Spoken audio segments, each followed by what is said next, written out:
Welcome to Skip the Queue, a podcast for people working in or working with visitor attractions. I'm your host, Kelly Molson. On today's episode, I speak with Julia Willison, Head of Learning and Participation at Royal Botanic Gardens, Kew. We discuss Kew's inspiring manifesto, their 10-year strategy to end extinction crisis and protect nature. Julia shares with us the 5 key priorities, and we focus on Kew's desire to improve inclusivity and what initiatives have been formed to support the organisation in doing this. If you like what you hear, you can subscribe on all the usual channels by searching Skip the Queue. Julia, it's really lovely to have you on the podcast today. Thank you for joining me. My pleasure, Kelly. Thank you for inviting me. So we're recording this right at the beginning of January. It's the 9th of January that we're recording it. So Icebreakers have got a New Year's resolution theme because I thought we should talk about this. I want to know, do you set them? And if so, what have you set yourself for this year? Oh, I do tend to set them in my own mind. I don't often share them, but I do set them.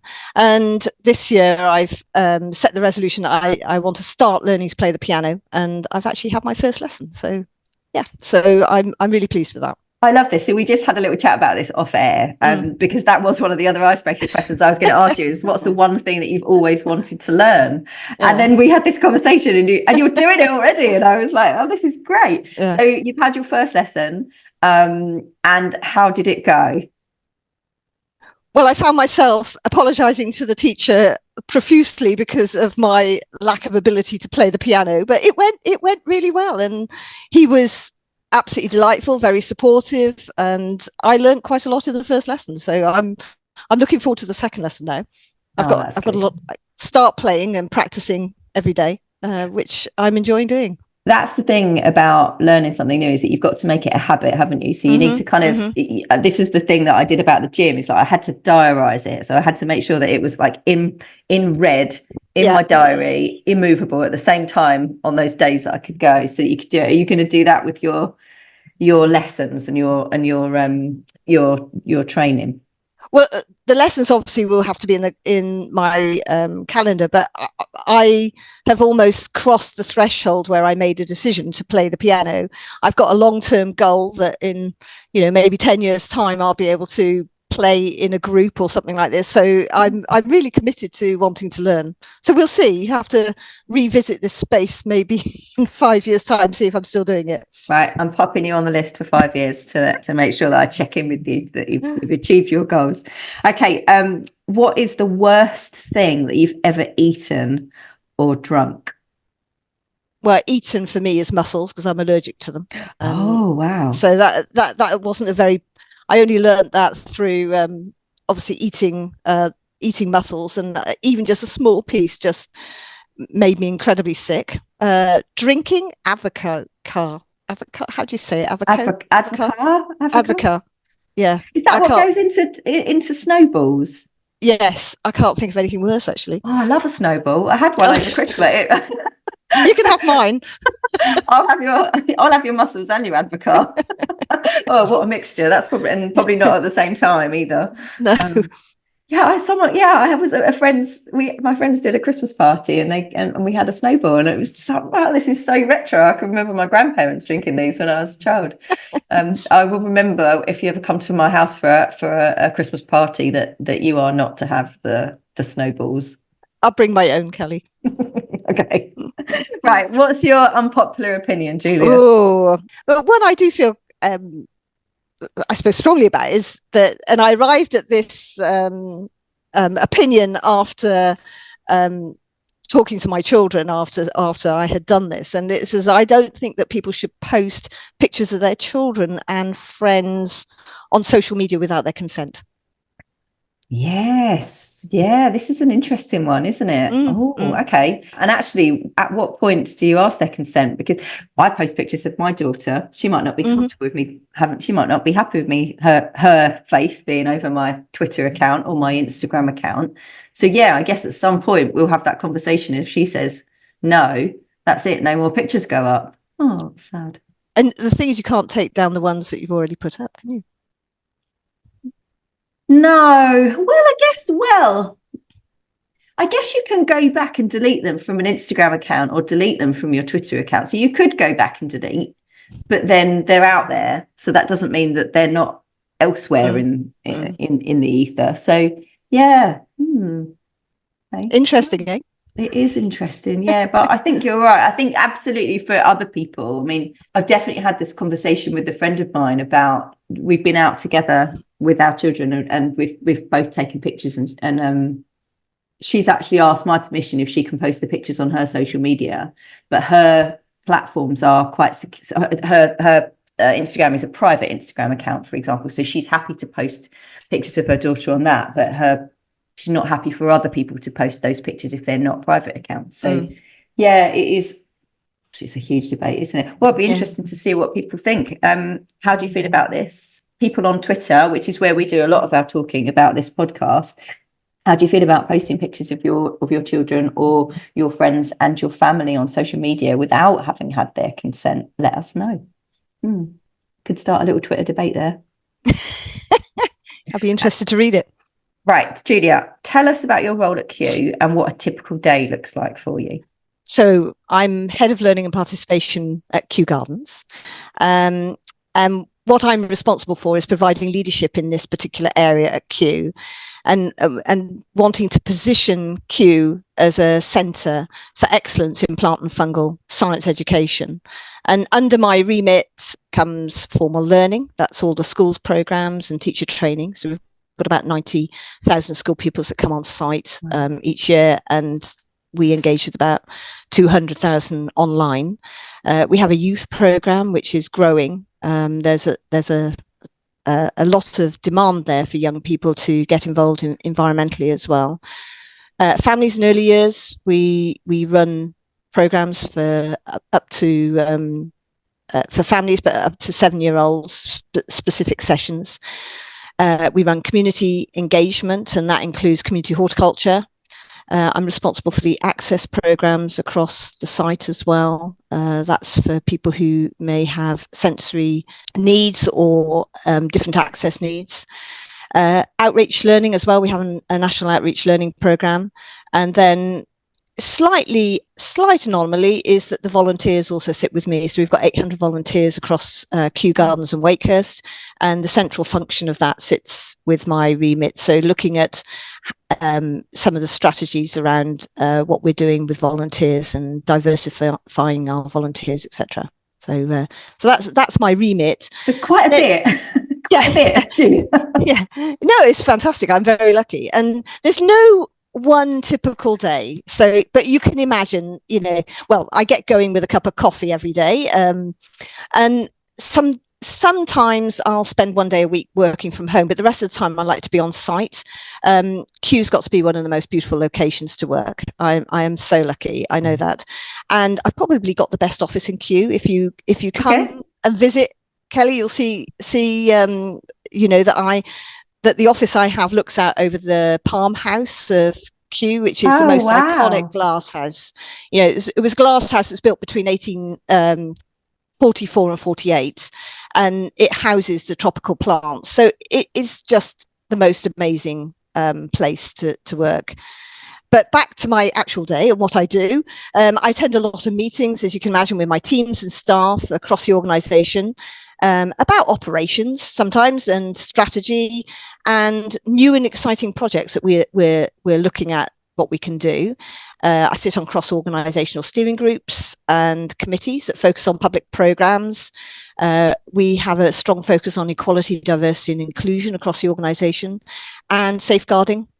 I used to be I still am the designated safeguarding lead for Kew, so I'm involved in that still.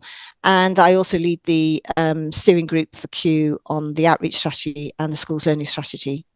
And then as well, I often work on preparing project proposals, because funding is a major issue for our organisation.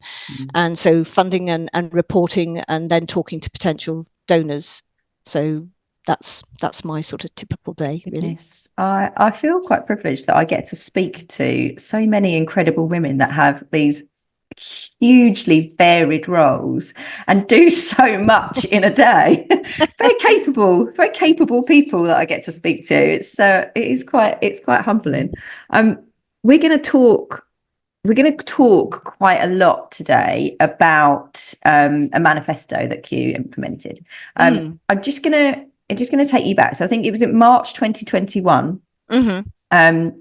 Royal Botanic Gardens Kew launched a 10-year strategy to end extinction crisis and protect nature. And it's a really bold and incredibly inspiring manifesto. I'm just going to read out the ethos of it. So the mission of Royal Botanic Gardens Kew is to understand and protect plants and fungi for the well-being of people and the future of all life on Earth. Our aspiration is to end the extinction crisis and to help create a world where nature is protected, valued by all, and managed sustainably. So this was back in 2021. How has the manifesto been implemented within the organisation? Like, how did it get created in the first place, and how does that kind of get explained and put into practice?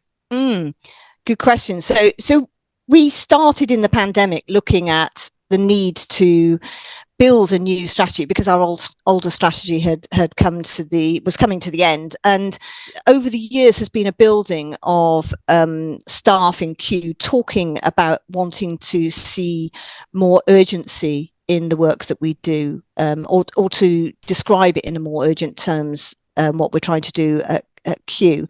And so the pandemic, while it was a terrible time, it was a time that Kew took to step back and look at the bigger picture and then come together around this urgency of climate change and biodiversity loss. And there was a lot of consultation, a lot of iterations of the strategy that went out to staff and to feed into this. I mean, so it was a significant job, and there was a small team of people that were working on it, taking the consultation back in centrally. And then what emerged through the consultation were 5 key priorities that we then agreed, or was agreed then, for the next 10 years. And that was agreed then by the executive board and signed off by the board of trustees. I'll mention the 5 priorities. Please do, and I can give a few bits of examples of some of the work we do around those. And so the first priority is deliver science-based knowledge and solutions to protect biodiversity and use natural resources sustainably. Kew is primarily a scientific and horticultural organisation, and we struggle sometimes that many people see Kew Gardens as the gardens and don't see the science behind the gardens. Sure. The gardens are essential, and they contain precious plant collections. There is also science and research behind that. We've got over 400 scientists and about 150 horticulturalists. And so it's the bedrock of Kew's contribution to ending biodiversity and maintaining sort of healthy ecosystems.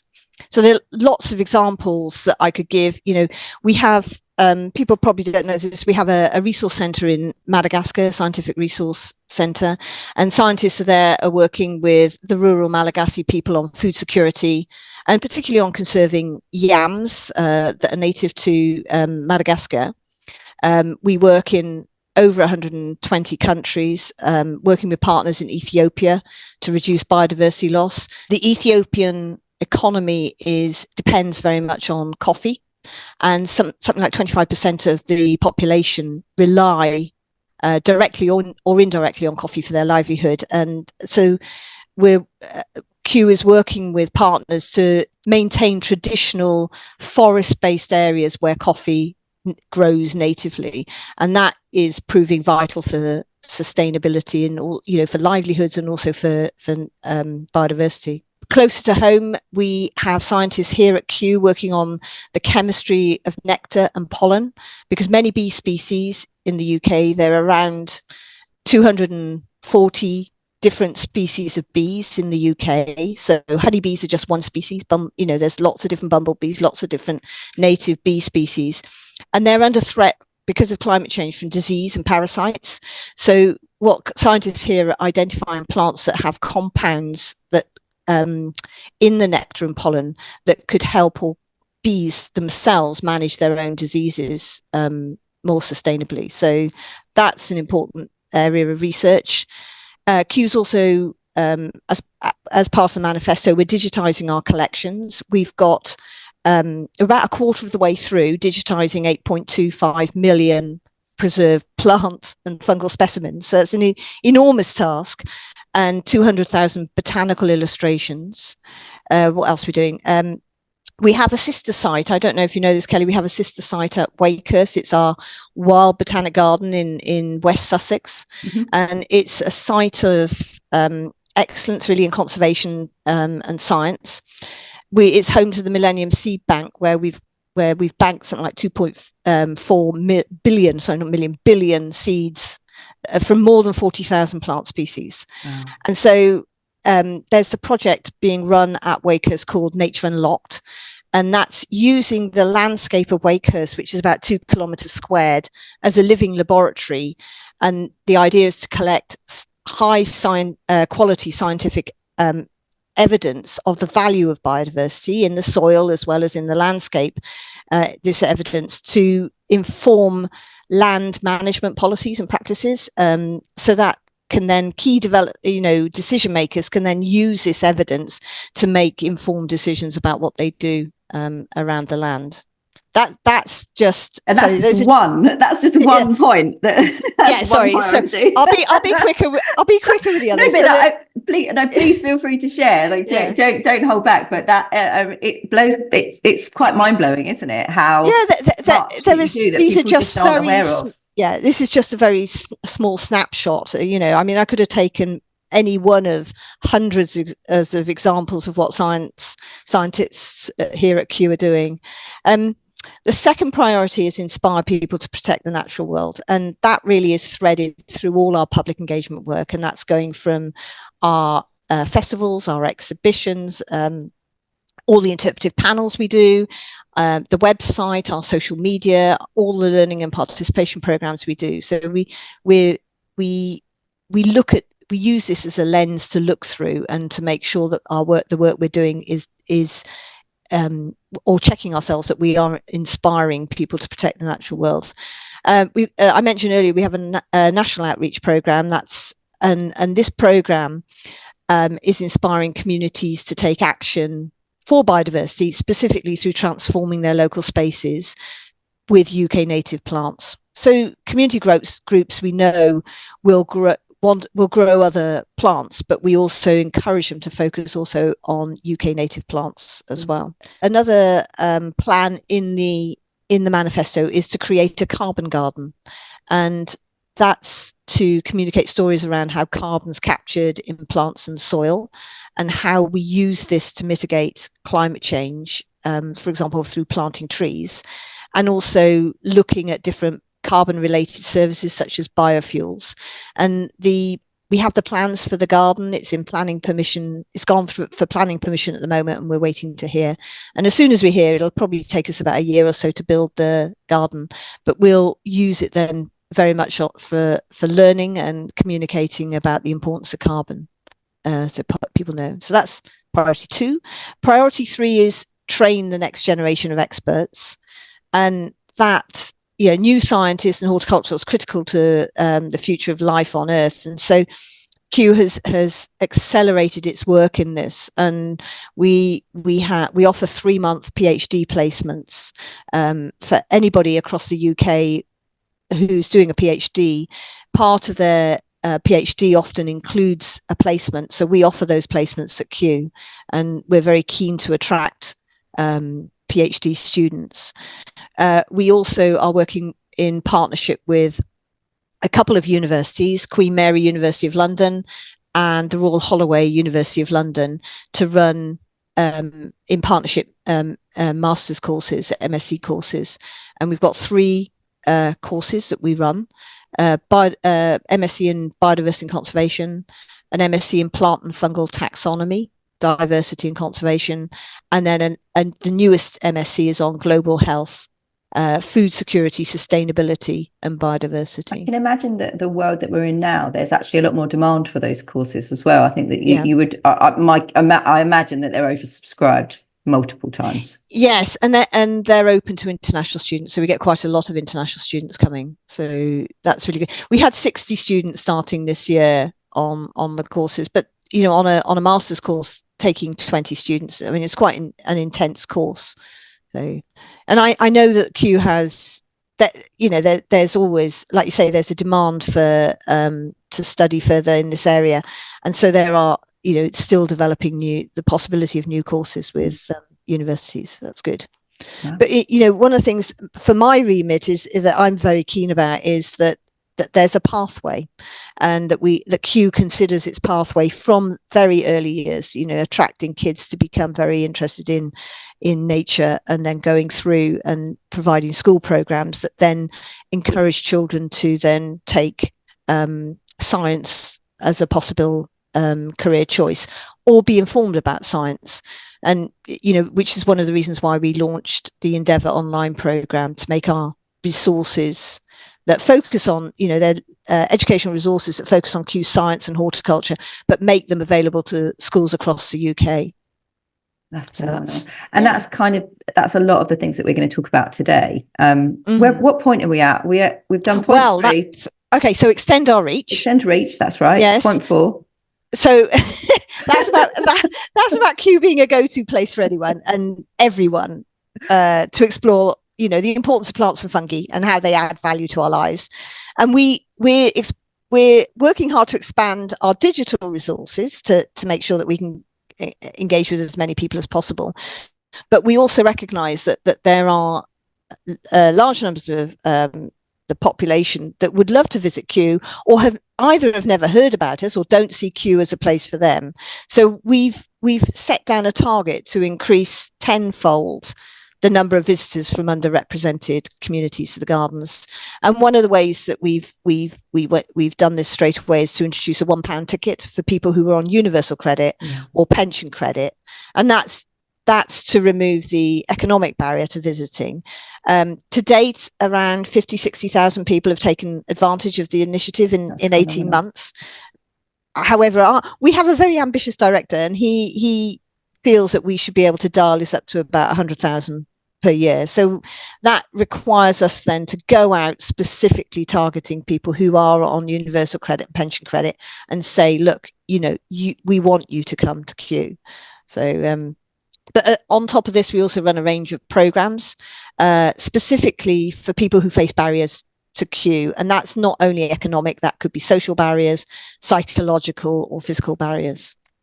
That's priority 4, which I think we're going to go into more about some of that. We are, yeah. 3 and 4 we're going to focus on. Yeah. So the 5th one is influencing national and international opinion and policy. So in order to do that, we need to encourage debate and shape decision making. And Kew works with a lot of policymakers. Kew's a large institution. We've got about 1,400 staff that work at Kew, and 800 volunteers. So we have lots of different teams and departments, and we do have a department that focuses specifically on working with government and policymakers. And the idea is to support them to provide the evidence that Kew brings to the table so that people can make well-informed decisions. One example is about tropical important plant areas, those TIPA for short. Kew's working with 6 countries across the globe. And the idea is to work with partners in the countries to help them identify important plant areas. And that involves, so that these areas will then be conserved.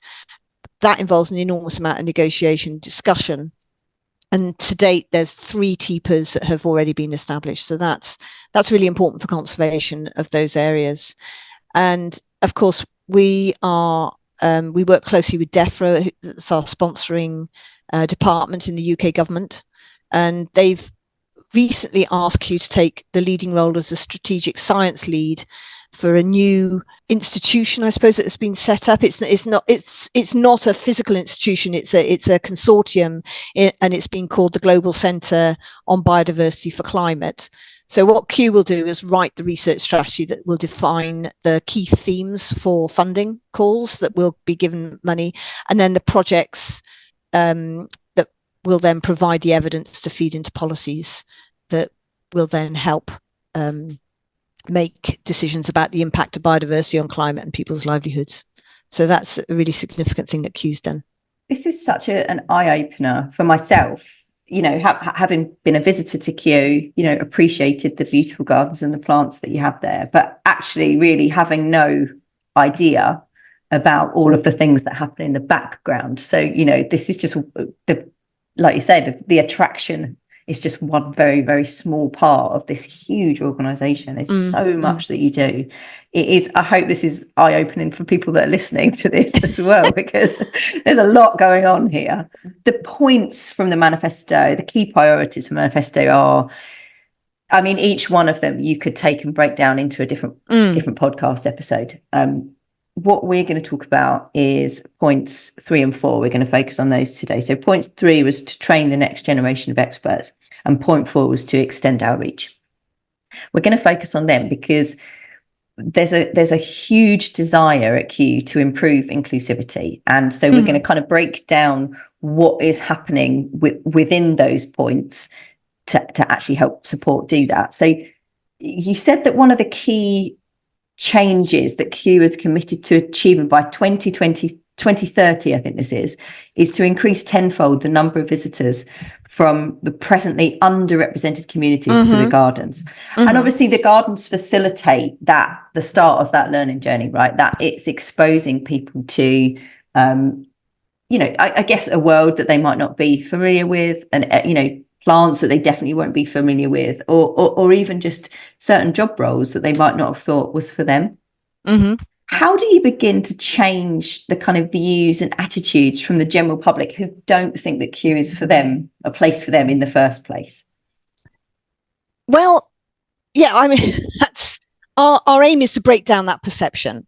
And so I think one of the things that has happened to be able to start on this journey is an organizational commitment to include everyone, and bringing everybody on board, that we are really intent. We have we really want to do this.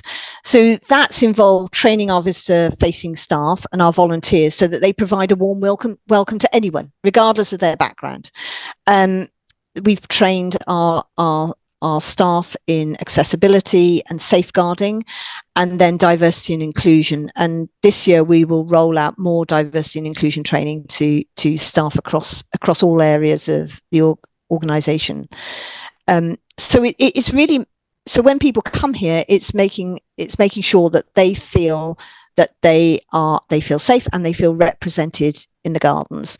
But just providing a welcome is not going to be sufficient to reach out and connect with it's not going to be sufficient. We do need to reach out and connect with different communities to tell them that Kew exists. We have people visiting Kew from our local boroughs that have never heard of us, which is extraordinary, really.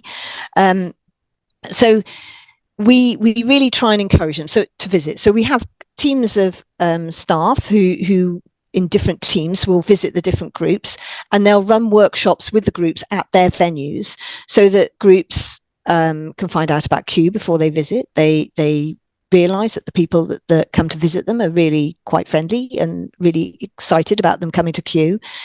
And also people have said that that Kew is a very large place when you come here. I mean, people come and visit Kew, they come for a day, but you never see everything at Kew for a day. So people feel that it can be a bit intimidating, especially if they've not visited before. So when we bring people on site for the first time, when we've made connections with community groups or other teams, what we do is we'll offer a program or a tour so that when they come to visit us, that they make them feel comfortable about returning on their own. Sure. So it gives them that level of familiarity by doing the tour, that they can then come back and explore. Yeah. They can do that again, or they could go and explore the different areas that were particularly appealing to them. Yeah. So we have all sorts of different programs, and we have a community access scheme that is, as well as the £1 ticket, we have community access scheme. So any groups that provide services to people who face barriers from visiting Kew, which I said earlier, sensory, psychological, social barriers, they can join our community access scheme, and they can get 60 tickets for 60 tickets for £36. Wow. So that works out about 60 pence a ticket, and they can always top up as they go along. And then as part of the scheme, they'll receive a newsletter, and that informs them about the community activities that we run, so that people that's another way of connecting groups to feel that they can, the Kew is a place for them to come and visit. That's lovely. I was going to ask about the community access scheme and what what initiatives have been formed to kind of support the organisations to do that. Because I guess, it's one thing, the welcome is great, right? But that means that people have to come and get the welcome. So there's so much outreach that has to be done to bring the people to you in the first place. So the community access scheme, what kind of organisations would that be relevant for? Oh, all sorts. We have about 350 members on our access scheme. When I first started at Kew, most of those groups, there was a fewer number of groups, but most of those groups were, I would say, for third age people, people who third age, old age people's homes, different groups, but mainly servicing older people. Now we've got all sorts of groups. So we've got LGBT plus groups, we have deaf groups, Asian women's groups. We have a whole different range of groups that see that Kew is a place that they could join and come and bring with their members. And one of the things that we do run is continuing professional development training for group leaders, specifically for those leaders, so that they then feel confident to come to Kew with their groups on their own, and will provide resources for them to use in the landscapes and enjoy with Kew. And that adds to that, I guess, like what you were saying earlier about, you want this to be the start of the journey. You need it to be the start of the journey for those groups as well, don't you? You don't want it to you don't want to encourage them to come along once and that's like a box that they've ticked, they've done Kew. You want them to come back and keep re-engaging with the environment there. So that's brilliant to then be able to train those leaders to take that bit on themselves.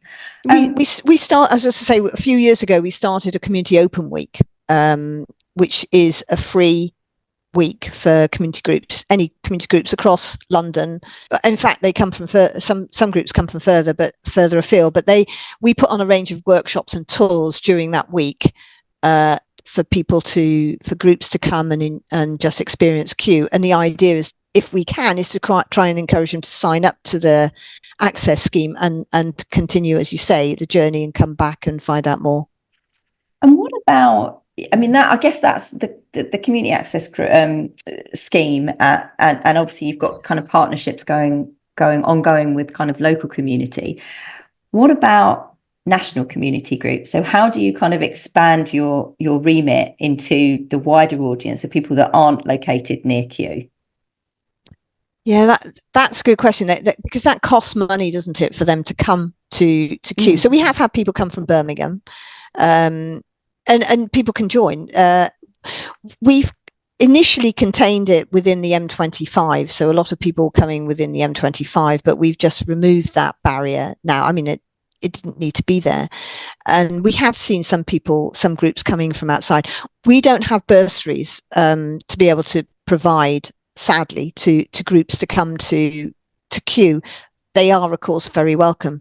I think one of the things is that we've just brought somebody on board this year who is doing some more community outreach, to going out and trying to connect with new groups to visit Kew.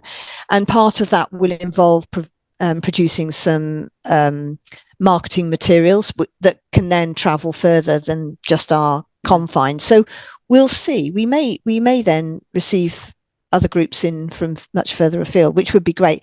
And also Wakehurst, our sister site, has set up a community access scheme as well. So they will hopefully then encourage those organisations and groups in further south of London. Amazing.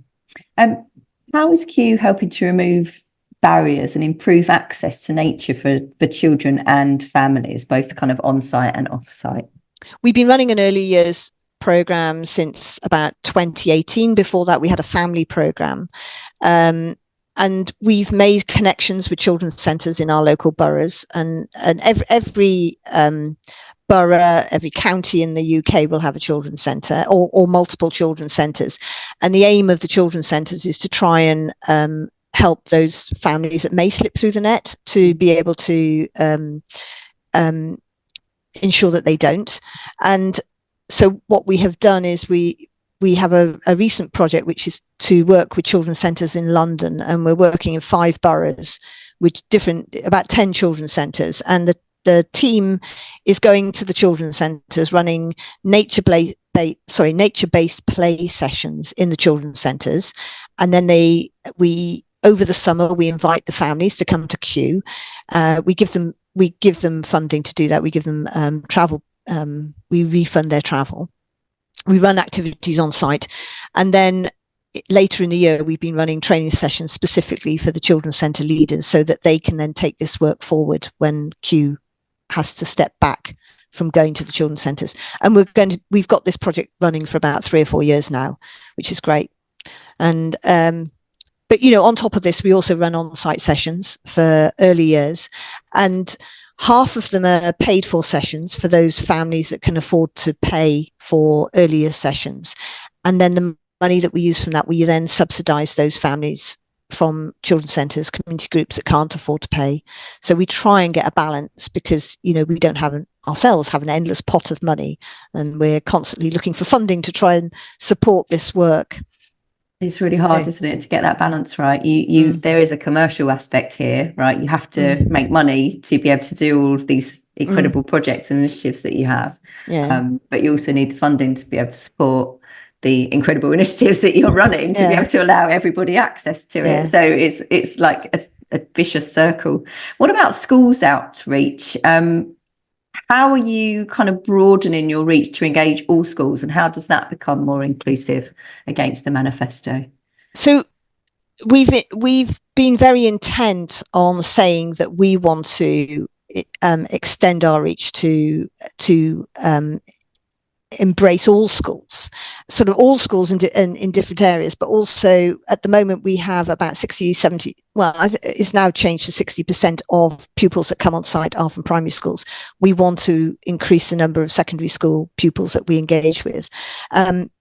Children make career decisions around their GCSEs and their A-levels, and many children from certain schools, from more deprived areas, will go for general science rather than triple science.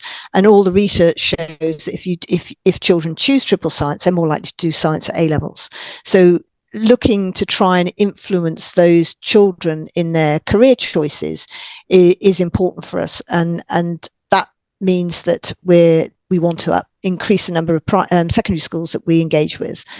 We also have an intent on increasing the number of schools that have higher pupil premium, because in London, pupil premium is, you probably know, is that those children who are generally on free school meals, the school will receive a bursary from the government to try and reduce the attainment gap between those children on free school meals and those children on not.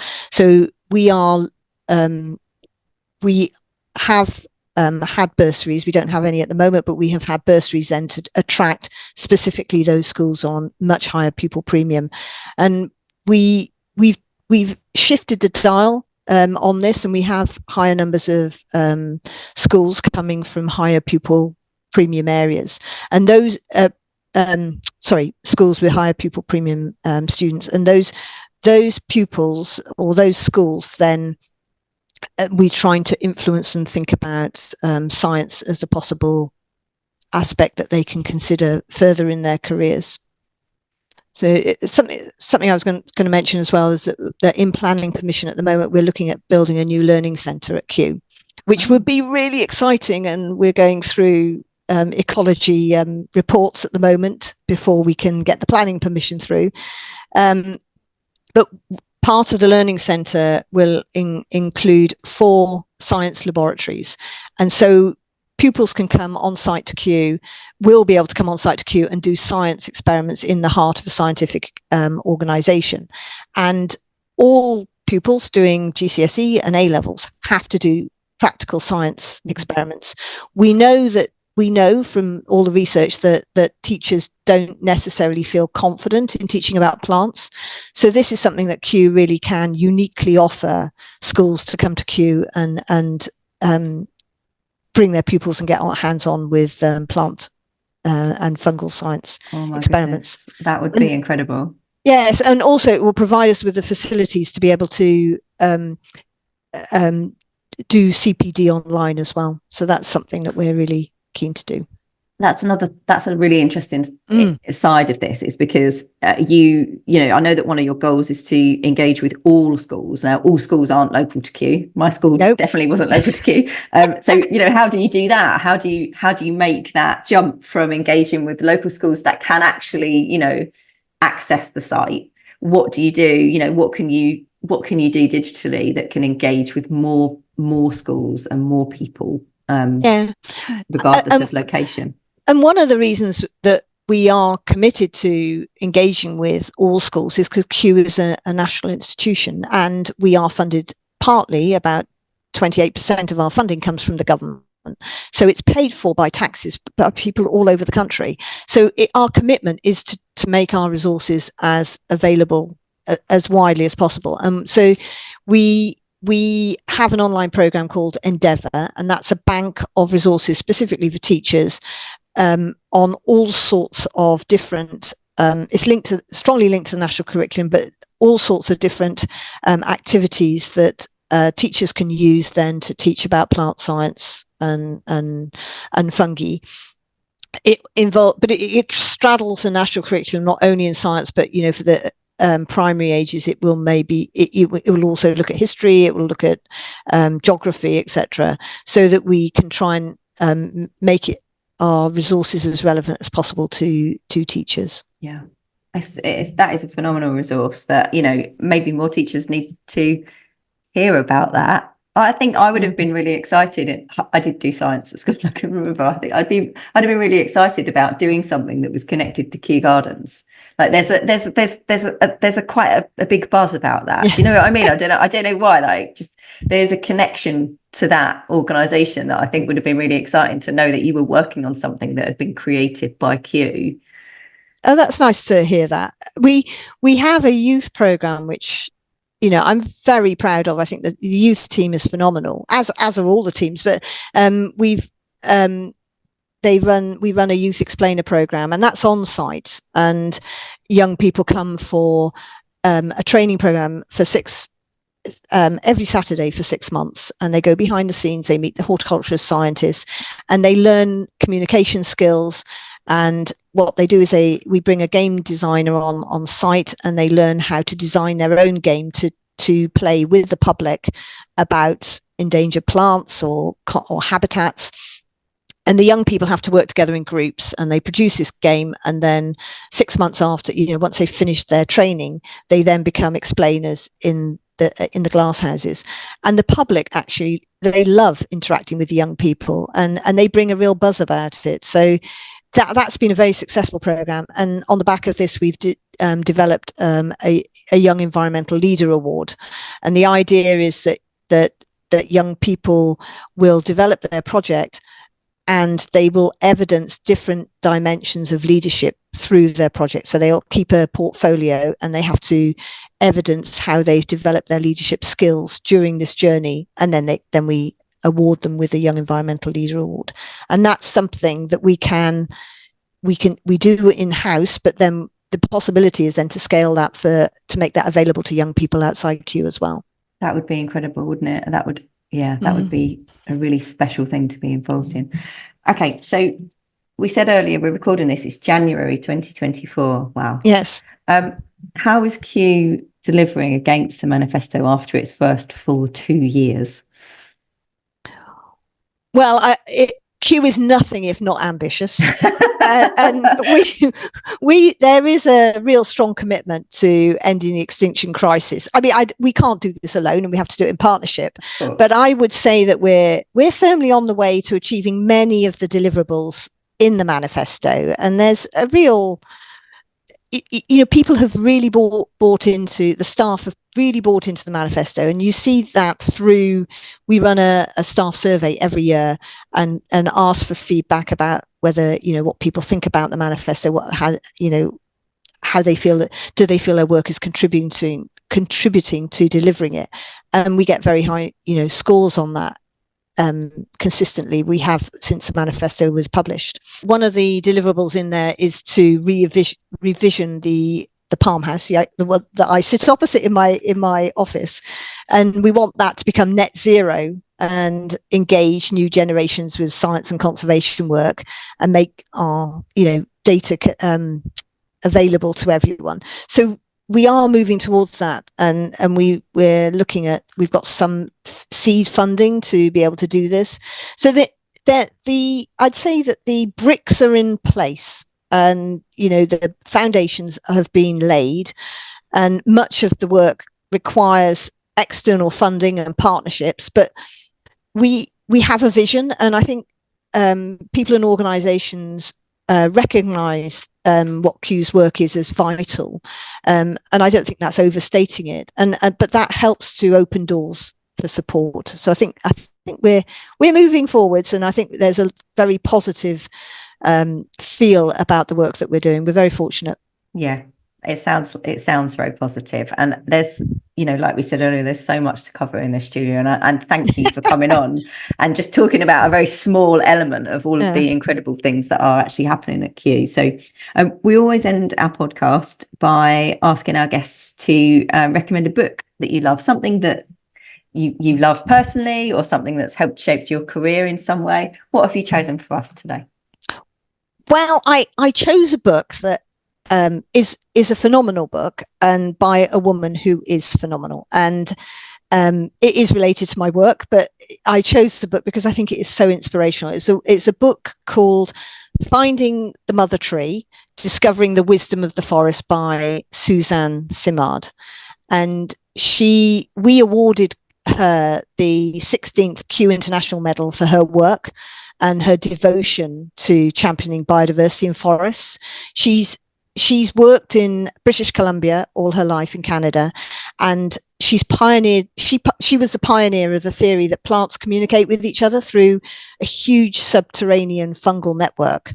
And the book reveals how trees connect and cooperate with each other, and that each forest contains a hub trees, so mother trees, and that these trees in the forest play a critical role in the flow of information and resources. So I feel that the book will change the way people look at forests. They're not simply a source for timber or pulp, but they are really part of a complex, interdependent circle of life. And I think it's a magnificent book. And well, if one reader reads it and enjoys it, I think that would be brilliant. Do you know what? I have to read this book. So this is the second. This is the second podcast, interestingly, where no, not the book. The book has never been recommended before. No, this is a completely new one. So David Green, head of innovation at Blenheim, was on the podcast last episode, or a couple of episodes ago, and he talked about how trees communicate with each other, and that was a new thing for me. I had no idea that trees talk to each other, and the way that he described it was really interesting. And now this has come up in this as well, and I feel like someone is sending me a message that I need to read this book. So that's going to go top of my list. Right, everybody, listeners, you know what to do. If you want to win a copy of Julia's book, then head over to our Twitter account and retweet this episode announcement with the words, "I want Julia's book." And you could potentially be learning about how trees communicate with each other and are a vital part of an ecosystem. Thank you. That's fascinating. Everything that you've talked about today is so exciting, and I know that there's so much work still to be done. Thank you for coming on and sharing about all of the things that you do there and all of the things that you're hoping to achieve. I've no doubt that you will do them. It's been a real privilege. Pleasure. Thank you very much, Kelly. Thank you. Thanks for listening to Skip the Queue. If you've enjoyed this podcast, please leave us a 5-star review. It really helps others find us. And remember to follow us on Twitter for your chance to win the books that have been mentioned. Skip the Queue is brought to you by Rubber Cheese, a digital agency that builds remarkable systems and websites for attractions that helps them increase their visitor numbers. You can find show notes and transcriptions from this episode and more over on our website, rubbercheese.com/podcast.